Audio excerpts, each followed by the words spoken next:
Welcome back to my channel. আশা করি সবাই ভালো আছো। বেগুন আমরা সবাই খেয়ে থাকি, তবে বেগুনের স্বাদ বদলাতে আজ আমি তোমাদের সাথে সম্পূর্ণ ইউনিক একটা রেসিপি শেয়ার করব, যেটা ভাত, রুটি, পরোটা সব কিছুর সাথে খেতে অসাধারণ লাগবে। তো প্রথমে এখানে বেগুন নিয়েছি। বেগুনটা আমি খুব সুন্দর করে ধুয়ে নিয়েছি। তোমরা এই পর্যায়ে যে কোনো ধরনের বেগুন দিয়ে রান্নাটা করতে পারো, তবে এই বেগুনগুলোর ভেতরটা খুব মোমের মতো হয়, রান্না করার পর একেবারে সফট হয়ে যায়। বেগুনটাকে ছোট ছোট টুকরো করে কেটে নেব। প্রথমে মাঝ বরাবর কেটে নেব, তারপর ছোট করে কেটে নেব। ভিডিওটি স্কিপ না করে প্লিজ দেখতে থাকো, তোমাদের ভালো লাগবে। আর ভিডিওটি ভালো লেগে থাকলে চ্যানেলটি সাবস্ক্রাইব করে দিয়ে অবশ্যই আমার সাথে থাকবে, সাথে ছোট্ট করে একটি লাইক করে দেবে। তেল মশলা উপকরণ সব কিছু একেবারে অল্প, আর রান্নাটাও খুব তাড়াতাড়ি হয়ে যায়। তো বেগুনগুলো আমি ঠিক এই সাইজ করে কেটে নিচ্ছি। তোমরা এই পর্যায়ে যে কোনো ধরনের শেপ দিয়ে কেটে নিতে পারো। হাফ কাপ সাদা তেল গরম করে নিয়েছি, একটি পেঁয়াজ কুচিয়ে দিলাম। পেঁয়াজটা এখানে একটি ব্যবহার করেছি। এই পর্যায়ে তোমরা সরষের তেলটা ব্যবহার করতে পারো, তবে মাঝে মাঝে কিছু কিছু রান্নাতে সাদা তেলটা ব্যবহার করলে টেস্ট খুব ভালো আসে। 3 থেকে 4টে রসুনের কোয়া কুচি করে দিলাম, আর এখানে একটি কাঁচা লঙ্কা দিচ্ছি। তোমরা স্বাদ মতো ঝালটা দিয়ে দেবে, আমি খুব একটা ঝাল তৈরি করব না। তো এবার 3টে উপকরণ একসাথে ভাজা ভাজা করে নেব। তেলের ওপরে 1 চিমটে কালো জিরে দেব। এখানে গোটা জিরে দেওয়া যাবে, তবে কালো জিরে ফোড়ন দিলে খুব ভালো টেস্ট আসে। এবার কেটে রাখা বেগুনটা দিয়ে দিলাম।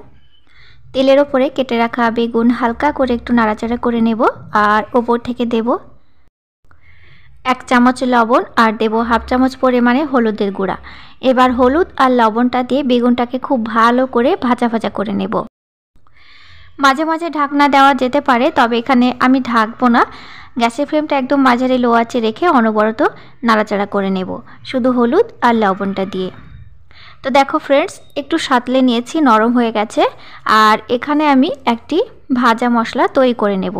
তো ভাজা মশলার জন্য কি কি নিয়েছি তোমাদেরকে দেখিয়ে দিচ্ছি। এখানে সব মশলা আছে। তো এখানে আছে জিরা, ধনিয়া, গরম মশলা, সব মশলাগুলো এখানে ফ্রাই করে নিয়েছি। এবার 1 চামচ পরিমাণে একটু গুঁড়ো করে নেব। এরপর বেগুনটার ভেতরে 2 চামচ পরিমাণে দিয়ে দেব। এই মশলাটা দিলে বেগুনের স্বাদ দ্বিগুণ বেড়ে যায়। তো প্রথমে 1 চামচ দিলাম, হালকা করে একটু নাড়াচাড়া করে নেব। তারপর আরও 2 থেকে 3 মিনিট পর আরও 1 চামচ দিয়ে দেব। এটা সরষের তেল না দিয়ে সাদা তেলের ওপরে রান্না করে দেখতে পারো, টেস্ট বেশি পাওয়া যাবে। হালকা করে একটু নাড়াচাড়া করে নিয়েছি। গ্যাসের ফ্লেমটা একেবারে মাঝারি লো আঁচে রেখে দিতে হবে। ঠিক আমরা পাঁচমিশালি সবজির চচ্চড়ি যেভাবে করে থাকি, কড়াইতে ঘষে ঘষে, ঠিক তেমনটা করে বেগুনটা রান্না করতে হবে। আরও 1 চামচ দিয়ে দিলাম। এখানে আর বাড়তি কোনো মশলার প্রয়োজন নেই। এবার আরও 2 মিনিট নাড়াচাড়া করে নামিয়ে নেব। গ্যাসের ফ্লেমটা এবার আমি বন্ধ করে দেব। তোমরা এটা ভাত, রুটি, পরোটা সব কিছুর সাথে পরিবেশন করতে পারো, খেতে ভীষণ ভালো লাগে।